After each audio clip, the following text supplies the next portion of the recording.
Welcome, Jennifer Lawrence. You look like Woody. Jason Stratham, do you got... Sorry, thank you. Sorry. Yes, totally. Now, I gotta ask you this right off the bat. Are you ready to become a superstar? In just a couple of weeks' time, your life will change so dramatically. I'm just wondering, how does somebody prepare for that? I mean, you don't. There's nothing you can really do. You just kind of like roll with it. I read a magazine article, was it the New York Times or the Atlantic recently, that said that Katniss is the most important female character in recent pop culture history. I'm sure you've read this. That's a lot to live up to, right? It sure is, yeah. Do you agree with that? It's also a great honor. Yeah, I hadn't actually heard that quote before, but yeah, I think she is a very important character.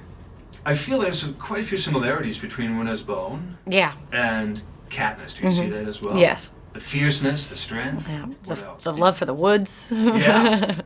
So did that help you prepare for the film? Well, I mean, each character's different, and I prepare for like my preparation for roles is literally just memorizing my lines the morning of. So I can't really say the preparation was the same or anything. Speaking of Winter's Bone, which you got nominated for as Best Actress, what's the likelihood after you become this big thing, right, with the Hunger Games, and rightfully so, what's the likelihood for us to see you in independent movies in the future? Oh, I mean, I'm still doing indies. Somebody will wave $20 million at you and say, hey, you know, are you going to do this movie or are you going to do No, I don't, no, because I don't, I'm so unswayed by money because I'm just 21, so the amount of money that I get paid in independence is still a lot of money for me. So, no, I'll always be doing indies.